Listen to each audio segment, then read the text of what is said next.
Morning intellectuals.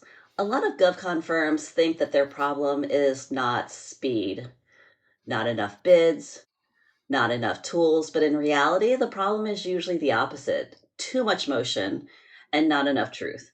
And today's conversation is about what happens when you stop chasing everything and start using data, discipline, ground truth to compete with intent. Welcome back to another episode of Tons Two Cents, the podcast for GovCon leaders who want predictable wins, healthier margins, and growth that actually supports the mission. I'm your host, Ton Wilson. And today, my guest is Gavin Tice. And Gavin brings a perspective that you don't hear often enough in this space. He sits at the intersection of mission driven analytics, federal sales, and capture discipline. And from predictive maintenance and AI enabled analytics supporting naval readiness to enterprise federal sales leadership to sales process and pipeline rigor across both commercial and GovCon markets. Gavin understands how data creates leverage when it's tied to reality. And he's worked inside the government alongside federal customers across technology driven organizations where outcomes matter, and his approach to capture is not theoretical, it's grounded in funding signals, operational truths, and disciplined decision making. Welcome, Gavin, to our show. And please say hello to our intellectuals and tell them a little bit about yourself. Hello, intellectuals. Super happy to be here for sure. A little bit about me. I have a very interesting background. I'm actually a classically trained chef that then transitioned into the Marine Corps infantry. And then I spent time in the mental health service lines in the VA and in the Navy. And then ultimately, as many of us do, wind up in this great profession in sales. So I've traversed both commercial and obviously now in the federal market. So I thought my transition as a chemist was like unique. So I guess you went up to me on that one. So you went from chef to jarhead. Like Yeah. that's quite a jump. Yeah. So I was in culinary school in Seattle. 9/11 happened. My family's Mhm. been in uniform in the US since about 1704. And, just listening to the news and hearing all these kind of reports of folks coming home, sometimes not coming home, I felt like I just had to do my part too. So I did what a lot of folks in my family did, just enlisted in the Marines, and there I went. So kind of started a whole Yeah. different track.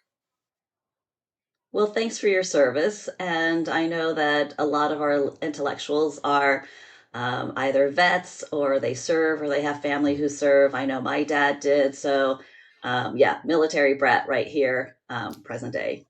So, I always I always like to just say thank you for paying your taxes, because if it wasn't for that, none of us would have been able to do what we did. So thank you. exactly. Try. And now I'm in GovCon and I get to pay myself back. So there you go. It's a full circle of life. But Gavin, I wanna I wanna have this conversation. We're gonna dive into some really deep, kind of serious topics. But before we kind of start, I'm a huge movie buff.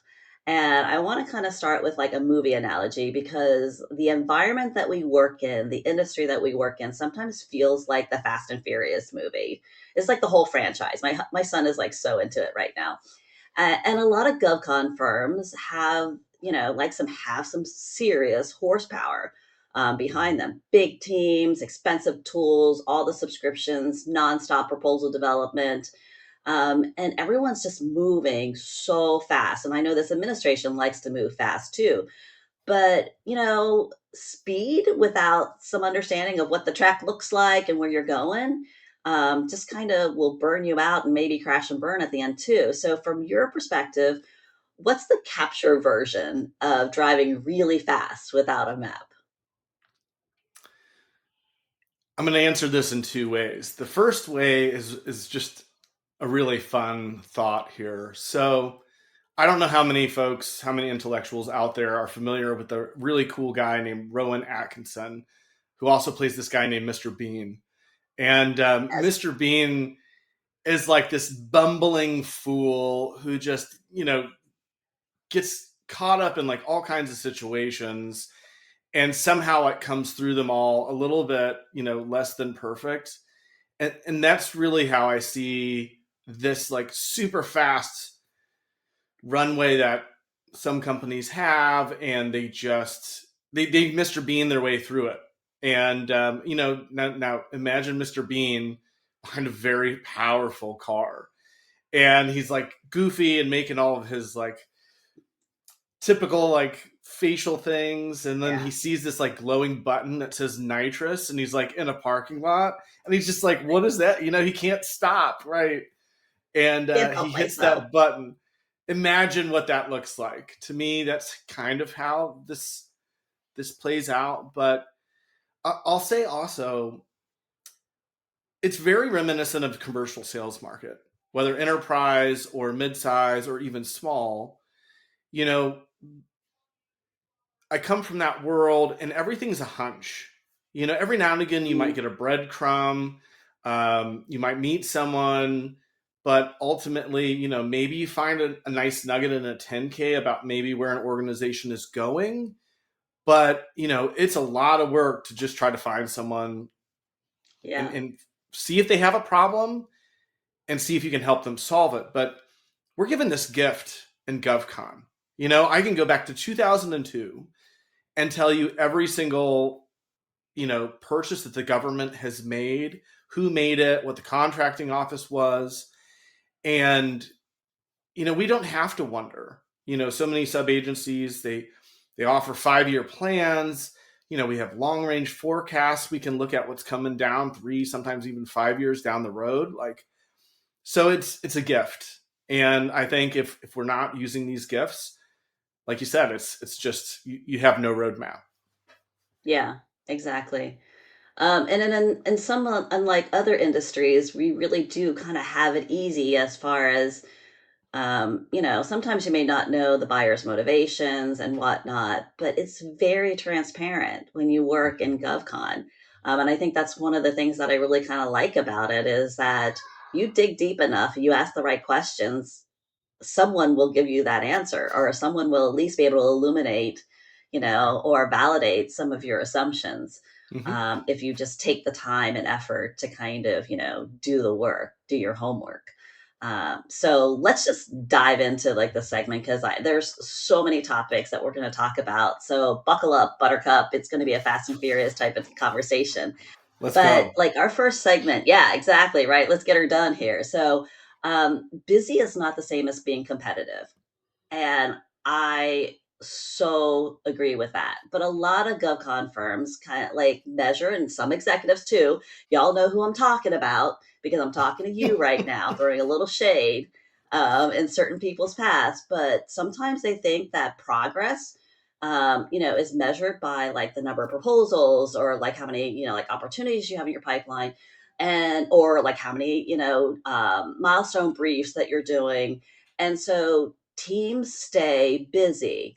So then the leadership feels like it's being productive, but it really doesn't have an impact on your win rates or your margins. And like that bit of the barometer doesn't move. So why do you think this mindset persists? And what has to change when a company decides it wants, predictable wins instead of like chasing activity? Because I kind of feel like we're chasing and demanding activities, and expecting a positive outcome. Well, I think you said it right there, right? The key is the outcome. And I think the mindset sticks around, and it's universal. It's not just GovCon, it's commercial too. But activity is comforting, you know? Mm, You've got a team, you got a staff, you got people, and you expect them to be busy. And proposal volume, wow, it's super easy to see, right? You can see capture plans and timelines build out and all these meetings, and all of that's easy to measure, and it's somewhat easy to reward, maybe in the wrong way, but it gives leadership often the feeling that progress is being made, right? Even when ultimately the outcome isn't changing. So I tend to look at some, and maybe a lot of people might not like it. but being busy is not being competitive. Yeah. And I see collectively that most teams aren't losing because they're slow, right? They have the bandwidth to go. They can stretch. Although it's interesting, I've worked in partnership with some really large companies, and I'm always surprised that they're not a little bit like over prepared ahead of time. Like Or it's more usually to the prepared than last what you minute. yeah, Yeah, yeah, more prepared than what yeah. you think, yeah. But I think ultimately it's folks, they're losing because they're chasing too many things.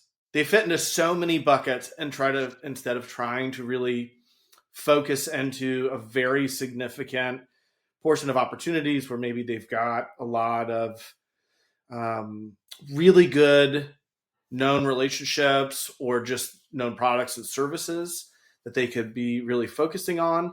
Um, so ultimately, I think the shift starts to change when leadership quits rewarding motion and starts kind of actually demanding what they really are looking for, which is predictable outcomes. But on the flip side, I also think that leadership does an injustice um, when they give an edict or a mandate without a clear strategic direction on what it is that they expect, right? And so when we go into an engagement, I'm always asking, well, can you show me your strategic plan? Can you tell me exactly, like what and who we're pursuing? And they really have a hard time defining that, or at least demonstrating or providing me with like that information. And so I had a customer the other day who said he was briefing me on an opportunity, and I just looked at. I was like, "But why? Like, I don't."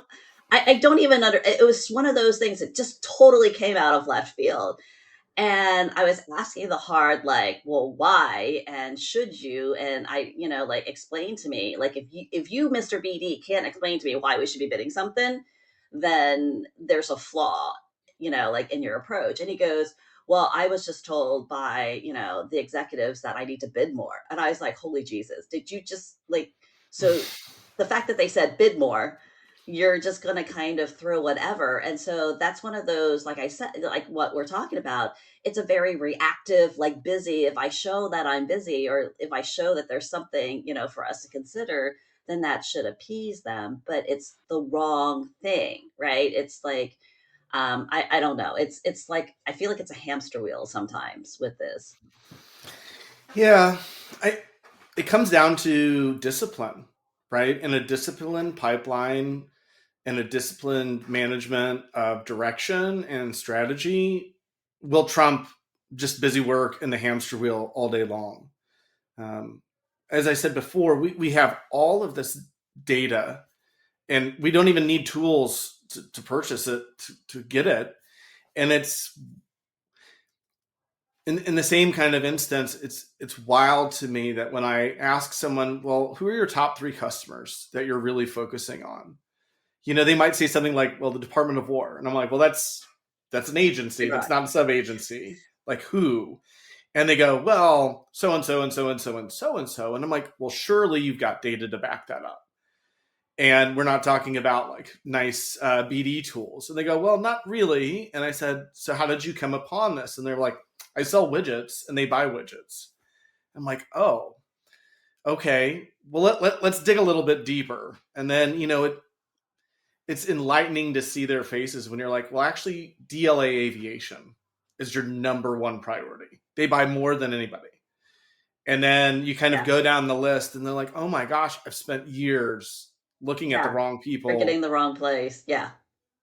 And so that's wild to me. Like, why? And that's part of that discipline, right? To actually find out truly who buys what you sell, how do they buy it?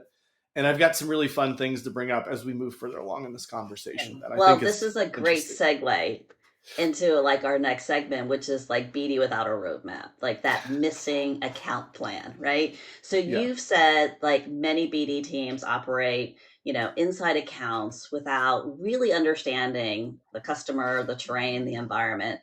There's no written strategy, no stakeholder clarity, and like no clear view of like where the money's coming from, funding requirements, pricing. And so, what does a strong data backed account plan actually include? And how does it Mm. change the way the team prioritizes, shape, and pursue the work? Super good question. It's the difference between a slide deck and a decision document.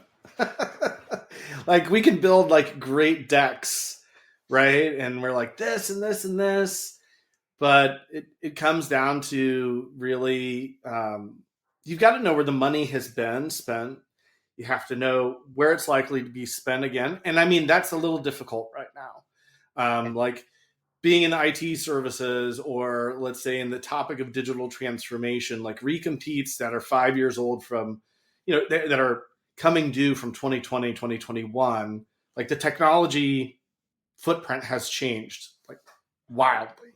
So it's interesting to try to really understand like, well, will the spend be the same on this contract or, the new one? But again, you've got to understand the influencers on those decisions. How's the work even being bought? There's a lot of IDIQs that have been sunset. There's been a lot of strong moves to, Mhm. GSA. So ultimately, that decision document, it's got verified spending, right? Real stakeholders, the actual vehicles, maybe timing that's tied to the budget cycles. And let's be serious, like can we really maybe come in and wheedle out the incumbent? And it shouldn't be guess, right? It shouldn't be hopium. Like we should have like the ability You know? to say without a doubt, like here's how this was done before, here's how it was procured, here's like all the industry days that they've had, because I've been running capture on a couple of things that have been around for 3 years, no solicitation ever, Mhm. because ultimately the technology keeps transforming, and that department and that sub agency can't really figure out which way they want to go, because every 3 months everything changes at a monumental pace. um, but once the teams have that clarity, that kind of decision document, man, the behavior can change fast, and it can accelerate in the right way. So to me, they stop chasing everything. The capture budgets tighten, because let's be clear, as well as I do. Mhm. I mean, putting together a well researched and thoughtful proposal to a solicitation can range in the tens of hundreds of thousands of dollars, and that's crazy pants if you're doing that like 22, 32 times, and no outcomes are coming out of it. So I think the shaping then begins to start earlier. The leadership gets more confident in saying no, which I think is a really good thing for them to say. And then it becomes a filter, right? The account planning becomes filtered to where it's a protection of time, internal capital and time investment, as well as the people. Yeah. So I'm going to pull a thread and use your psychology, sociology background here. Is you said something kind of interesting is that, like behavior can change fast once the decision document is in place. And so your decision document sounds really similar to what on how we structure our capture plan. So it's a lot of the really good elements of the capture plan outside of the data. We do focus on like the people aspect of it, like who the influencers are, who the buyers are, who the decision makers are. And when you talk about like behavior changing, are you talking about like the behaviors within the BD organization within that company? And if you are, like who drives that? Who owns that? Like who could actually spark and instigate that? I would like to say it should come from leadership on down, because once they have a well defined focus, Yeah. it's not like herding cats, because then you can get the BD assets all, within within their purview to really focus on getting to those conversations, identifying where folks are going to be. Maybe instead of spending time at some conferences that have never been beneficial, now they're going to refocus that time to where the key elements of what they're looking at are going to be at conferences. And ultimately, trying to get in front of those folks, because otherwise you're herding cats. Everyone's in like these different directions, and they're like, you're with this sub agency, you're with the sub agency, go chase these things. But now it can kind of really come full circle, and it's much more focused, and that behavior then changes that way. Yeah. No, I agree. It has to come from top down, but the other really great nugget that I agree with you on, and I'm not always going to agree with you, so like don't take it as like this is going to be a love fest conversation, but I really do agree with getting to the no fast and having the courage to actually say no. And I'm always pleasantly surprised when I'm in a BD meeting and we kill an opportunity, because I feel like we spend the entire time trying to justify and defend why to keep something, like in the pipeline, where we should take critical, discussions and have substantive discussions. I think we've developed into this kind of society where everybody wants to either be polite or not offend. And I don't mean offending like I'm going to be rude and, just really disrespectful, but this whole critical thinking kind of like you know, bring the other perspective to the table. It doesn't mean that I hate you and that you're stupid, but it's just like, have you thought about, this potential risk, or have we mitigated this, or have we kind of, well, what if, or those type of scenarios, kind of like working through different, potential challenges and risk together. Hmm. We used to have a defend day in my Ah, commercial sales practice, and we would all show up with all of our opportunities. And if you could not defend it, like absolute next steps, in our case, it would be like if it's a recompete, who the incumbents are, how many proposals were submitted on the original offer, do we have long-standing relationships, do we have past performance, and then everything was built out. So if you could not defend your opportunity pipeline, like you couldn't put it in your forecast. And it was brutal. I mean, people would be very nervous. They'd show up. It was the first of the month. So you had whatever you had built over the last month, or in our case, it might be quarter to quarter or even longer. yeah, But you would have to substantiate why those things were in your pipeline. And then collectively, everyone had to agree. And they were like, yes. yeah. So, Oh my God, I love that. Like that. I kind of picture that being kind of like a murder board or something, or like, I know that went dark, but or even like a mock trial, like in law, they do mock trials and things like that. So, um, I think we should enact that. That's something I'm going to steal that from you. Defend Day, like that's I, fantastic. I mean, it actually tells you what's real. Hmm. A lot of there's a lot of people who will be like, "This is great, this is nice," um, but it's like, okay, great. What are the key next steps that we should be doing? Like, who do we need to get in front of? How do we need to get in front of them? Where are they going to be? Like, you know, do we had time to really get in here? And like I mentioned, like it's wild. There's an interesting tool out there that sometimes when I've looked at recompetes, because I'm like, all right, I got to plan a year out to go try to capture this and try to wiggle my way in here. And you will see that it says that there were 999 proposals received. And I'm like, wow, that is an incredible amount. But then it kept coming up more and more and more. And I'm like, there's no way. Like 1,000 Yeah, companies are constantly bidding on the, and I mean, in that case, they were fairly small opportunities. So, you go to the source of truth and you find out it's actually like two. or 5. The most I've ever seen was 27 Yeah. proposals on one opportunity. And, imagine if you've got folks that are looking at the wrong information and they're like, oh, this would be a perfect opportunity for us to get in. It's, 18 months out. We can really start to try to ask the folks, hey, have you ever thought about doing it this way or whatever? Yeah. But then they see that 999 and they're like, not a chance. Peace out. Yeah. Yeah. It's wild. Yeah, you gotta question numbers like that. Like, I always question, like, numbers from both extremes, right? When Mm-hmm. they're like, "Oh, only, like, 2 offers." I'm like, "Okay, maybe." Or only 1 offer. I'm like, "Okay, maybe." But then that 999, yeah, that seems like a major rounding error. Uh, Mm. Indeed. exactly.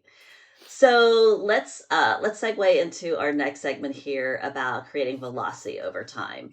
And you talk about velocity as something that compounds over time rather Mhm. than speed for speed's sake. And so, how do early shaping, discipline debriefs, feedback loops, leadership metrics kind of come together to kind of create sustained momentum instead of the short bursts for, activity? So I kind of think of it as shifting through the gears instead of going into like, what's that Tesla mode, the crazy mode or whatever, I don't supersonic. I know. don't know. That's awesome. I don't Yeah. know. Yeah. So, and you're kind of shifting through like your gears in a manual car. So like how does that help to kind of sustain like momentum and growth? Often I think velocity is misunderstood, right? Just like busy work, all busy work does not equal out like outcomes. So to me, velocity isn't speed, it's actually momentum that compounds over time. Um, when we're talking about maybe early shaping, it's helping to kind of influence those requirements before they harden. It's kind of like a GovCon company wants to be at that stage where a contracting team wants you to help them scope out the requirements, hopefully based on your past performance. Um, because what a gift. There might be Yeah. some things that that you could throw out there in part of that building in the hardening zone where they're like, wow, that makes total sense. But discipline debriefs turn losses into intelligence, right? Instead of frustration. I'm always shocked at how many folks, when they don't win on a solicitation, they don't request the debrief. Now, I know all debriefs are not created equal either. And it could be a couple sentences, or someone can be kind enough to actually sit down with your team for a half hour or more, right? But why don't we see more of that going on with companies anyway? These postmortems after Yeah. the award comes out, hey, we didn't win, and even if they can't get those post debriefs with the government, like, why aren't they actually going through there? Like, did they really get price to win right? Do they have enough research to kind of see were they even probably in the right place? Like, I've heard of some companies that were like tens of millions off from the winning awards. And you think, like, how did you even get there to that number? And Hmm. I'm sure you've heard some surprising answers as to how they got there. But I think the feedback loops, they really prevent the same mistakes from repeating over time. And it turns into the metrics that really should be things that the metrics folks should be capturing are on positioning and learning about those agencies or those shops, and it shouldn't be activity. I mean, we're just given this gift of all this information, and it seems to me that so many folks just don't even pay any attention to it. They're like, "Oh, that's cool," and you look at stuff. And I had a really interesting conversation with a retired or full bird colonel from the Air Force, and I found him on a thread on LinkedIn, and he was kind of talking to me that he had had so many situations where people from various organizations, large and small, they would show up and he would take a meeting with them, and they would be like, well, tell me about your problems. And they're like, what is the mission of my unit? Like, what do we do? And they're like, well, uh, you're in the Air Force. And then he'd be like, yes, Yeah. and they couldn't really demonstrate that they even had like the table stakes stuff and information and research that they should have had. And to me, that's really slapping our potential customers in the face, that we didn't even respect them enough to understand who they are, where they're at, what are they thinking about in the future, like what's the problem today. um, so all of that to say, if leadership aren't kind of asking for that information from their BD teams and looking at those as kind of being the table stakes of how to influence outcomes moving forward, then everything is just going to constantly remain the same, right? The P1 Yeah. won't increase, which I still think P1 is a magic 8 ball like we grew up with, and you'd shake it and Yeah. you're like, am I going to win? And it's like, decidedly It's so, like or whatever it's it like would witchcraft. say. For It's me, I totally think P witchcraft. win is like witchcraft. It's like witchcraft. You know what I mean? And I we talk about it with customers to some extent, but I'm always leery when people are like trying to lock me into this mathematical equation. So, you can run rough mathematics, but I'm not a mathematician. I'm not an economist. So I'm not going to be able to give you like this whole mathematical, theory about like if you do this and this is how it, all translates into, a win, that type of thing. But, a lot of the things that you were saying about debriefs, it's kind of unfortunate, and I think industry's gotten better about asking for debriefs, but there are some acquisitions that don't allow for a debrief. Mm-hmm. And so that's kind of a good and a bad thing too. And I even would say to intellectuals, like, even if you have a contract where, they won't give you a debrief, you can always ask, right? Like ask for it. There's a specific term instead of asking for a debrief is to request feedback and insights. So like I would even say don't use the word debrief if you know that your contract doesn't allow for it, because the minute that you put that in writing, it triggers it triggers a warning and a red flag that the contracting officer is not going to break. They're not going to cross that line. But if you ask for feedback or inputs or staying away from that D word, I think you'll get some really positive things. But on the flip side too is when you win, I've talked about this before, is people don't ask for a debrief when you win. And that is like gold because you've won, the customer likes you, but what exactly did they like, right? It's like Mm. we go in with this assumption that, oh, we won on pricing or we won because we had a beautiful proposal, we hit all the eval factors. And maybe you did, but maybe one thing really resonated more. And this was kind of like meh. Like, wouldn't you rather want to know that your management plan was kind of meh, and but you think that it's great, and now you're using it everywhere, right? It's like, um, come on, like get that feedback, and do your homework for God's sake. I just like that's just amazing to me that in this day and age with the AI tools, Mm. and the research tools that we have, that you can't find the information or you can't have someone synthesize it for you. But at the end of the day, I think this is like the bottom line of what it is. People are lazy. No one wants to read. Everybody wants to be spoon fed. And I think that separates, people who are successful versus people who aren't. It reminds me, I've probably read, I don't know how many, Q&As, published Q&As from solicitations. And I will bet my hat, like, at least there are always 3 questions on there because everything's got to be published. No one, you can't ask anything the government that they're going to answer you privately. It's all going to be published because, so it's not to show that there's any kind of insider baseball going on here. and you talk about reading, and no one wants to read a 140-page solicitation front to back. I'm one of those people who will. And I also know that there's a lot of people who go straight to, M&N and look Yeah. right into the sections.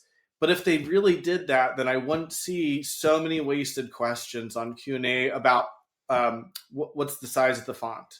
What are the size of the page requirements? It's like, it's in there. Like, did you not read? And use that valuable space to ask questions that actually are meaningful. Because to me, that shows the government, if you're asking about stuff that they already published that you should have read, like, what can they expect from your proposal moving forward? Yeah. Well, you triggered me for a second there because Q&As are the bane of my existence. I find reading Q&As sport. Okay, Mm, like I will read a Q&A and try to anticipate how many bidders there are because every bidder has a specific way of asking questions. yep. And so I'll read through and I'll be like, oh, there's 10 bidders on this. There's 10 potential offers on this one, right? Mm-hmm. And then I'll read some and I was like, are you kidding me? Did you just seriously ask that question? And now that I know that you asked that question, I'm going to red flag your proposal when it comes in and maybe not even bother reading it because now you've already expressed to me in advance that you're an idiot. And so I just don't understand. Why would you open yourself to that, right? Why, like questions that whine about and complain, like, oh, we can't do this. And would you, the government? I was like, are you kidding me? You're whining. You haven't even gotten the contract yet. No, thank you. I'm going to cross you off my list too. So, yeah, Q&As, you can come back and we'll have like a whole episode on Q&As because that's the strategic my art of asking the questions. you'll Questions love this not to one. ask. My favorite was, what kind of win theme would you like to see through the proposal? And they didn't Shut even, up. they were like, please review the solicitation in full. Like, I was like, How do you answer that question with a straight face from the government? Read the RFP. yeah, I mean, like, I was like, wow, okay, you did that. Read Okay. section M. I'm already telling you how I'm going to evaluate. You're like, you know what I mean? Like, there's your evaluation. There's your rubric right there. Anyways, yeah, I just got Yeah. triggered for a second there. All right. And back to our regularly scheduled program. Segment 4, J books. Oh my God. I feel like this is like the dirty little secret, like the little black book that no one knows about.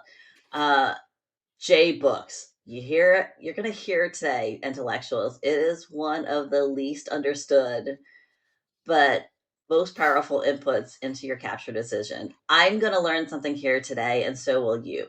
So, Gavin, explain to me in plain language the witchcraft behind J books. Where do they live? Why is understanding them fundamentally going to change and like impact your bid decision, your strategies, your investment? Like, what do I need to know about J books? It's, they're like the super breadcrumbs of the government. Um, I discovered these through a certification course I went through, that I was asking some higher level questions a couple years back, and they were like, well, at a simple level, the JBRICS are how the government explains to itself why programs matter and why they should Mm-hmm. be funded, and at what stage. That's the interesting. So there's multiple JBooks.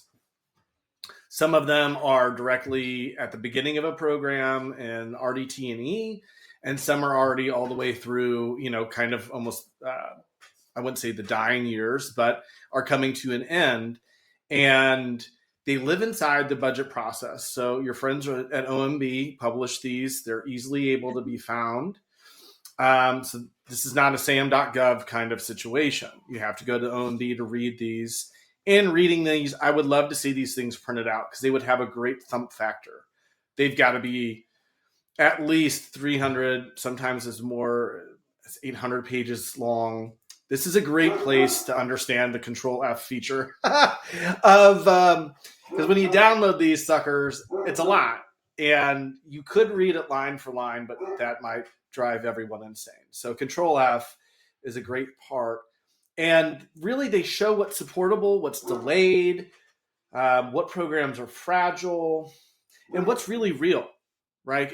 Imagine you have plenty of time to get a really good solicitation built out.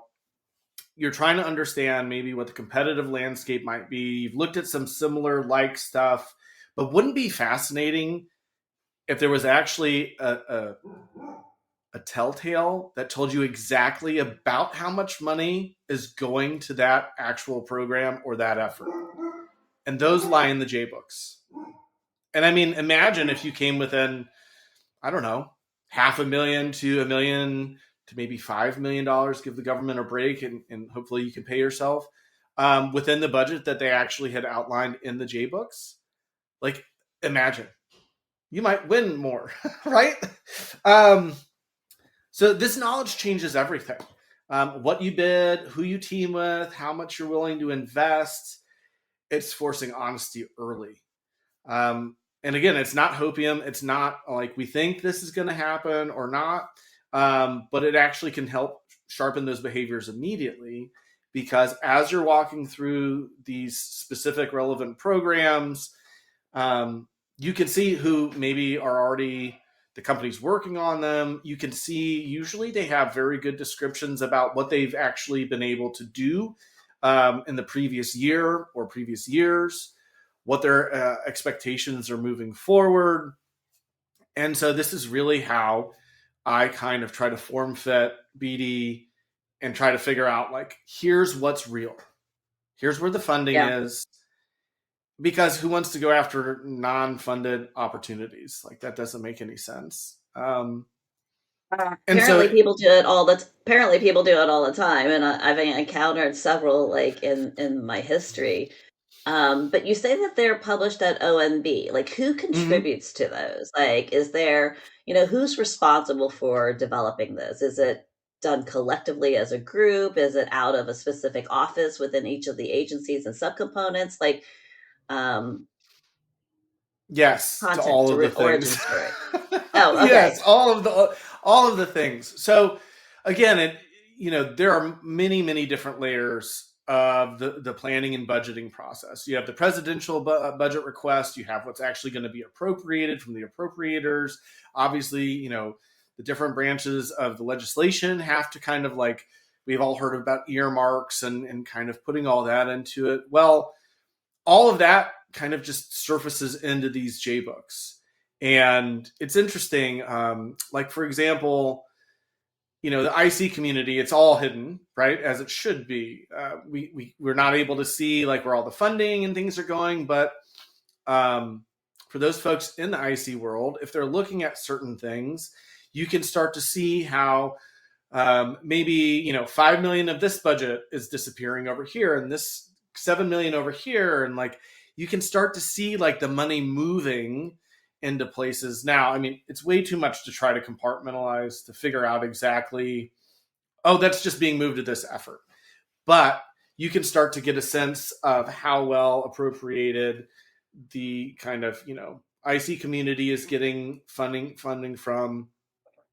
And I mean, all of the section chiefs and all of the budget and program management folks are putting in their requests into here, and then it all kind of just shows up. And you'll definitely see programs being completely cut and that money moved to other things. So Yeah. it takes a while to really get in there and understand what you're really looking at. But you can do a very simple search, like, we'll take artificial intelligence, and you can look at one of the 6 different J books and pop that in there, and you will see just how many references of AI. But the unfortunate part is you got to read it then. You know. Well, yeah, I know, and I'm a lazy reader, so, but once I've actually decided it's worth reading, I will kinda dig into it, a Mm-hmm. little bit more because, again, you can't cut corners, you can't, you can only be spoon-fed so much, and at the end of the day, because so much content is created through AI and, um, that I don't trust a lot of information sometimes that I get from some of these models. But I would say that, yeah, adding all the J books into like Notebook LM right now is like Notebook LM is hot in general. Hmm. Just like hands down, it is like one of my favorite tools. And this is going to be a really great segue into our last segment here. But foreshadowing, but yeah, like I think, there's so many different ways to kind of like splice this um that that corny saying that knowledge is power, it has always been the case in this industry.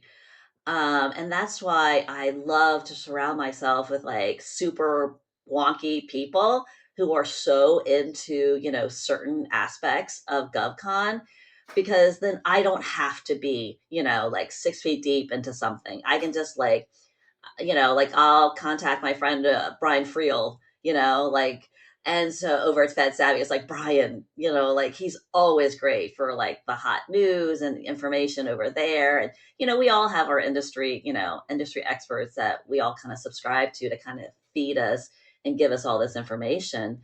But I really appreciate you sharing this with us, because this is definitely one of those things that like maybe I knew about them, but not quite in this context. So, thanks for sharing that hot news with us. Oh, you bet. You bet. I think they've only been around for like 100 years. So who knows? Exactly. um, So let's close out with the last segment here, which is tech data. Um, and how that's going to help you build your business. I love technology.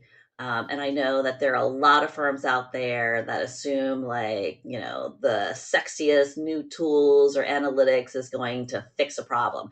Like that literally is one of the first things that I am asked a lot of times is, what tools do you use?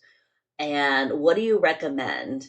And what should we consider that is out there? And next thing you know, they've got this toolbox that costs hundreds, thousands of dollars at the end of the day, and they don't know how to use even like 5% of what the tool is mhm. meant to do. And then there are some tools that they have that duplicate efforts or have modules that they haven't even added or explored, and things like that. It's kind of like Microsoft, right? Like everybody like knows of Microsoft, but it's like outside of like emails, Excel, and Word, do they really know how to use the scheduling function, the Right. delay emails? Like there's so many things there. So like and GovCon BD is the same way. So Gavin, how do you think that tech and data actually support and can help a discipline capture? And how does that discipline lead to building business that ultimately is more intentional, more strategic, protects your margins, and at the end of the day, deliver what you're trying to accomplish, which is win new work and contracts and grow? Boy, we could have a whole nother conversation about that. Seriously, it's a loaded question. Sorry. Yeah. So it's interesting, right? If you're not good at what you're doing and you add in all the technology and all the tools, it's only going to make you not good better. I know that sounds silly, Right. but it's kind of like, and I think you've seen this recently. Let's look at the bad of all the technology and all the things that people are using it for. I cannot fathom for the life of me while people are using whatever LLMs to write their protest for them, because we've seen this happen over and over and over again. They're using the stuff, which to me, like, this is the one place you need to spend money on. Go find a really good lawyer. I'm sure you know plenty of them. I know you've interviewed several on your podcast, and like, make sure you have the right person instead of what happening collectively. I've seen it probably now 10 times where the AI is like using case law that doesn't exist. And what's the government going to do? They're going to go check that because they want to make sure that the reference is good. They go look for the citation, and they're like, "Why this isn't real?" And so, what happens to your protest? Gone, done, over. Yeah. I mean, so to me, like you said, it's wild. You can go to Claude and say, hey, I'm in GovCon BD. How can you help me? I do the following things. I focus on these sub agencies. This is my place of where I'm looking to go. How can you help me? And I guarantee you, it'll actually give them some really great things. It'll say, well, I can help you here. I can help you there. I can do research for you there. So that's a good place to start. You mentioned the notebook LLMs. Like, one way to get like your BD team, your latest hire, up to speed on what your Yeah. company does and maybe the sector that they're looking for. We'll take a bunch of your white papers and things, feed it in there, and say, hey, look, go take an hour long walk and go listen to this. And you're going to be up to speed very quickly, who we are, what we're trying to pursue, where we're going. So when used correctly, the tech and the data can do one thing that most humans can't, which is to expose truth faster. Something I'm very good about doing when I'm looking at a very early effort is I use my favorite LLMs, and I've got mine built, so I always have to have it actually cite where it's getting things from. I need the relevant websites that they've gone to. I know I Hmm. need it all because I'm not going to just believe like some gobbledygook. Yeah. Um, and I will have it actually go research GAO reports and congressional research reports for me, and then distill them down into executive level summaries for me, so I can really see like what's going on. Like, it's funny, some people think problems that are coming up now are new, and then when you go Yeah. and have it actually go do that work, you find out these have been 15-year problems that have just kind of like been kind of revised over and over and over again. So Yeah. um, you get a research format, you get funding reality, you can actually get stakeholder alignment with all the technology and timing, but it can also really justify and challenge like your thoughts too. If you're using this technology really well, you're able to expose very quickly, like, hey, Ton, I don't think we should be going after this effort, and here's why. And now they can validate everything very clearly. And most folks don't want pages of stuff; they want a very tight executive summary, a couple paragraphs, so they can read Yeah. it very quick. And again, this kind of comes back to like BD discipline. It can change the culture over time. The teams can start to like really be more intentional about their pursuits instead of all of the things. And hopefully the margins stabilize, right? And my thing is you have an empowered team now with the technology if they're given time to actually learn it, use it. Um, but the burnout will drop, and I think that's huge in our industry. Right. I totally agree. And I know that there's a lot of people who are really critical about AI and technologies. I know, not to call out people, I'm not going to do that, but certain industries have been very critical about AI and that fear mongering is going to take over, like take over my job. And consultants, like, it's so funny. I'm a consultant and I embrace it. I don't see it as it taking over because it's never going to be able to critically think. And if Mm. anything, AI and technology has made me even more wickedly competitive because now I can take all of my ideas and I can ideate so much faster. I can get through, my thought process. And I'm like, finally, a technology intern that can actually keep up with me, Hmm. which is good. And so you're right. I feel like while I still don't sleep as much as what, I should or like normal people, but that's by design now. It's not because it's required. It's not like because I have to. It's because I'm so interested in what I'm creating that I want to stay up. And now I'm like, oh my God, I've gone down like this rabbit hole of these ideas. And so you're right. I think burnout is going to be less. I think the whole thought process of do more with less people, yes, that's probably going to be accurate, but what are you and how are you equipping and training those people to kind of do with less? Because in some industries you can do with less and still be okay because you're hiring at a much higher level, right? There's no more administrative, like the repetitive type of, you know, time consuming type of things that it exposes really bad BD people. The BD people who hide behind power, you know who I'm talking about. I'm going to hide behind a PowerPoint. I'm going to hide behind a pipeline that only I know the magic witchcraft and the secret words to make it work. And, like I have to be the one running a report. And now things like Next Stage AI and other pipeline tools, they're just like, oh, you want to know what's in your pipeline? You don't want to know what your P-win is? Click, click, click. It's already there on the dashboard. So you're right. I think it does expose the truth faster. But, like I think it also kind of helps us get to that no faster, which I think is so key because I'm like, let's just get away with all the distractions and just really kind of focus on what really matters and it's going to give us the highest return. It is definitely. I've been in the AI, IoT, machine learning world since before COVID. And one of the companies I worked for, we were selling revenue cycle AI for hospital billing.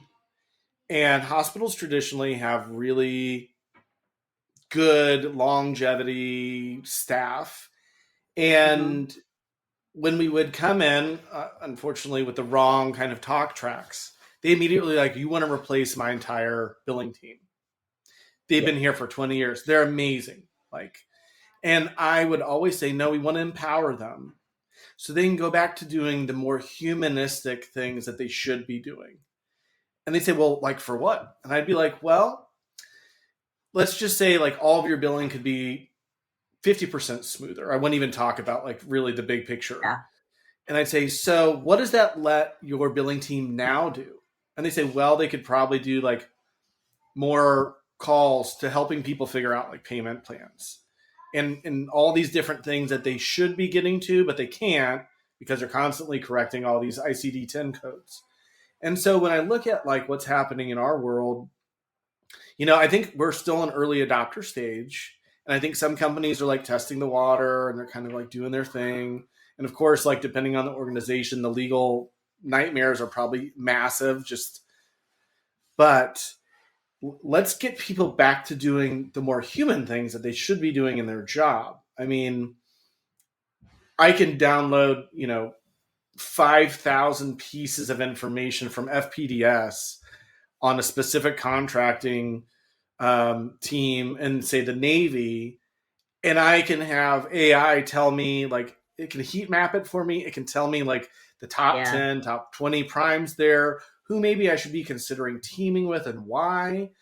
Like, what were the average size of the contracts? Like, that's probably a $90,000 a year FTE that I can do literally in between the time. Like, I download it, pop it in there, I prompt it correctly, and then I go get a cup of coffee, and then I have all of these things to start querying from.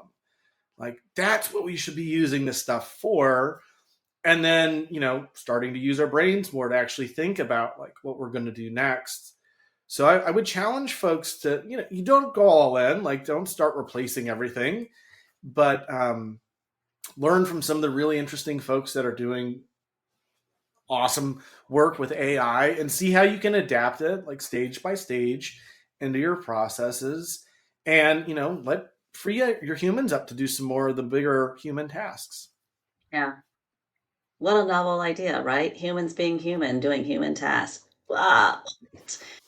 Uh, so anyways, I'm going to wrap up our episode here with some key takeaways. And because we've talked about so much here, but I think the common theme is speed without direction is expensive. I think regardless of what industry you're in, like high activity, high volume, it doesn't always create the best outcome. And so, you need to know which direction to move in, or if you're moving in the right direction. and need to pivot. But if you're doing things at such a high velocity and speed, then it's hard to do that. Account clarity. We've talked a lot about understanding the customer, understanding the buying, understanding the funding through like J books and customer discussions and meetings and different things like that. So it's really kind of good to understand stakeholders and vehicles, and just to be able to kind of test your assumptions. But at the end of the day, it does come down to like data, right? How do you use the data? I used to tell my 15-year-old use Google for good. Now I have to tell him use AI for good.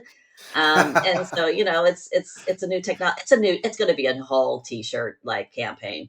Um, but yeah, like I think that the horizon is really great for our industry. It was always Mhm. really good from a legacy transparency perspective. I think it's even going to be even more so. And we'll kind of see what's behind, like who is Oz, right? Like behind the Who's Oz? the yes, yeah, everyone's into Love that. Wicked right now. So, anyways, Yeah, I yeah, had to make yeah. an Oz reference. But Gavin, what else do you want to add before we kind of close out our episode here today? I just really appreciate everyone checking out this episode. I really appreciate the chance to be here. And, I think fundamentally, we can use all the tech and the tools, and that's great. But everyone should have the ability to do it without any of it. Like, I think that's table stakes, especially in BD and capture. Like, you should be able to understand and go find the relevant sources of truth and then use all the tech and all the tools to like really fine tune that. And I think that's where folks should begin with instead of going maybe as a last resort. But just appreciate being here. And I hope this was a fun conversation for you. Great. I appreciate this. And this concludes our episode here today on Speed Isn't a Strategy. So please subscribe and share our podcast and stay tuned for future episodes each Wednesday. Thanks, Gavin, for joining us here today and sharing your knowledge. And to our intellectuals listening, remember, you have to think big to win big, be an intellectual. And until next time, keep pushing the boundaries of possibilities.